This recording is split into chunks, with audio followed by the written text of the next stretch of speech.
Oi, espero que todos estejam bem. Vamos para mais uma aula de ciências. Ciências, peguem o caderno 2, abram em ciências na página 24 e 25. Vamos falar sobre a importância das plantas. Vocês estão vendo aí, não é? Várias figuras, não é? Várias imagens, como se diz. E a pergunta é: só de observar as imagens, você consegue perceber as várias utilidades que as plantas apresentam para o ser humano? Você acha que as plantas são importantes para o meio ambiente? As plantas podem respirar? Então, essas perguntinhas vamos ouvir logo mais, né? Então, na página 26, temos respiração e fotossíntese. Vocês estão vendo aí 6 imagens. Observem aí o livro de vocês. Embora os organismos representados nas imagens sejam muito diferentes entre si e habitem ambientes diversificados, percebemos que eles têm algumas coisas em comum. Todos são seres vivos. Precisam, portanto, de alimento e energia para conseguirem sobreviver. Vamos entender como isso acontece nas plantas? Respiração. Os seres humanos e todos os seres das imagens anteriores respiram e conseguimos usar a glicose. É obtida por meio da alimentação, nesse processo tão importante. Na respiração, o organismo absorve gás oxigênio do ambiente e libera gás carbônico. Esse oxigênio é usado para a produção de energia necessária para que os organismos consigam realizar suas atividades vitais. Se locomover, se alimentar e se reproduzir. Vocês estão vendo aí a imagem, não é, de uma planta recebendo oxigênio e soltando o quê? Gás carbônico. Na respiração, os seres vivos absorvem o oxigênio da atmosfera. Ele reage com a glicose. No caso das plantas, produzidas na fotossíntese, liberando gás carbônico e vapor de água na atmosfera. No caso das plantas, o vapor de água é eliminado por estruturas chamadas de estômatos, por onde também entram e saem os gases da fotossíntese e da respiração. Já os animais respiram por meio de estruturas adaptadas ao ambiente onde vivem. Por exemplo, os peixes utilizam suas brânquias para retirar o oxigênio da água.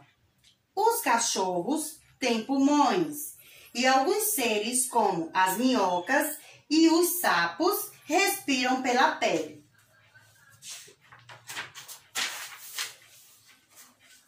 Fotossíntese. As maneiras como os diferentes seres obtêm alimentos são distintas. Os animais necessitam se alimentar de outros seres, entre eles plantas e outros animais. Já plantas e algas conseguem produzir alimento com a fotossíntese.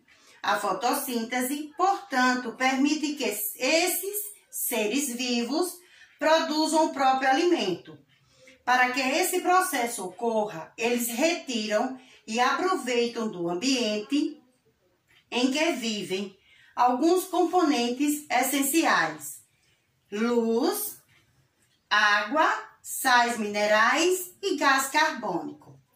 A água e o gás carbônico, na presença de luz, reagem entre si, formando a glicose, um tipo de açúcar. Como resultado, há a liberação do gás oxigênio no ar.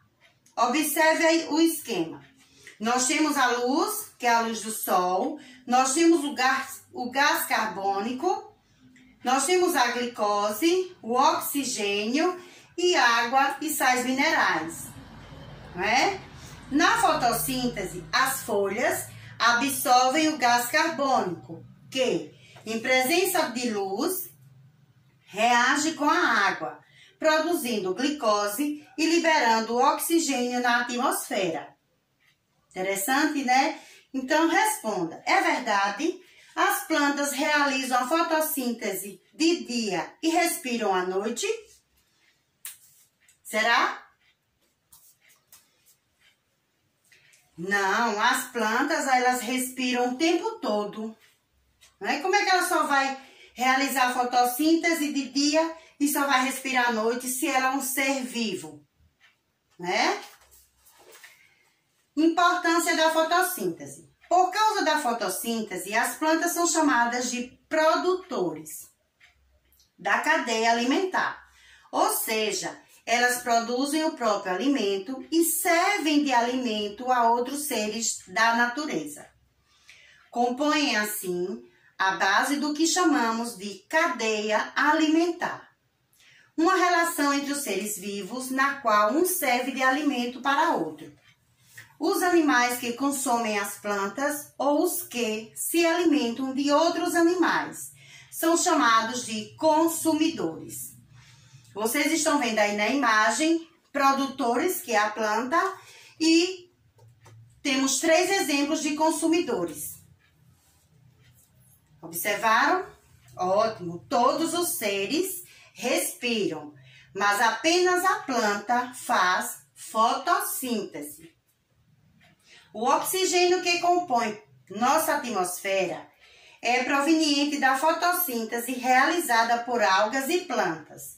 O gás oxigênio é utilizado pelas próprias plantas e por todos os outros seres vivos que realizam a respiração. Embora as plantas produzam oxigênio, a maior parte dele é produzido pelas águas aquáticas. Devemos lembrar que tanto a respiração quanto a fotossíntese são processos realizados ao mesmo tempo pelas folhas das plantas. Mas, enquanto a respiração ocorre o tempo todo, a fotossíntese acontece somente quando a planta está em presença de luz. Processo de transpiração. Falamos da respiração, agora da transpiração. Além da respiração e da fotossíntese, as folhas realizam a transpiração, que é a eliminação de água pelo corpo, como o suor, nos seres humanos. Então, o que vai ocorrer? Agora é sua vez. Esse experimento era para ser feito em sala de aula. Só que nós estamos estudando em casa, então você vai fazer em casa e na próxima aula de ciência nós vamos fazer como é que se diz? Vamos tirar as dúvidas e vamos saber como ficou esse experimento que vocês irão fazer em casa, que é da página 30 e a página 31, que é fazendo o experimento. Os materiais necessários vai ser o quê? 2 vasos com plantas, uma rosa branca, um saco plástico na cor preta, uma bolsinha preta, um saco plástico transparente, uma bolsinha transparente, barbante para amarrar os sacos, um pedacinho de cordão, de fita, desde quando amarre, um corante alimentício de cores variadas, tesoura, água, copos descartáveis. Então, como fazer? Para avaliar a função de transporte do caule, é necessário colocar água no copo, adicionando algumas gotas de corante. Então, esse corante é aquele corante que é usado em comida, né? De bolo, de doces, um corante. Você vai escolher a cor. Só que a rosa que vocês vão conseguir para fazer essa experiência vai ser uma rosa branca. Então, aqui seria com a minha ajuda, mas aí vai ser com a ajuda da mamãe, da vovó, do papai, da titia, da irmã, de uma prima, seja quem for. Então, cortar o caule da rosa na diagonal. Colocá-la no copo e esperar 30 minutos. Para avaliar a função das folhas, o procedimento é... Então, vocês estão vendo aí, olha. Em um dos vasos de planta, algumas folhas devem ser cobertas. Então, cobertas com saco plástico preto, amarrado rente ao galho, com barbante, de modo que a luz não penetre. Se não tiver um barbante, pode ser uma fita, pode ser um elástico, algo que possa amarrar.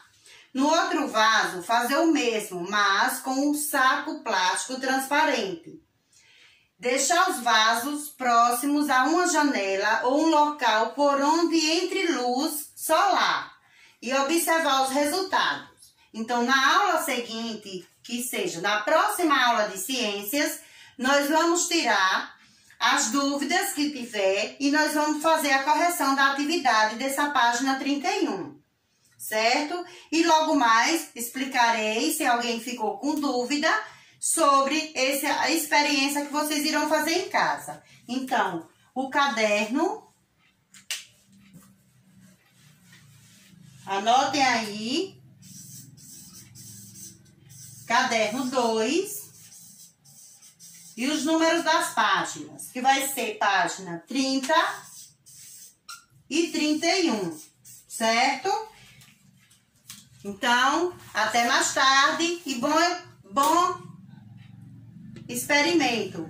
Beijo!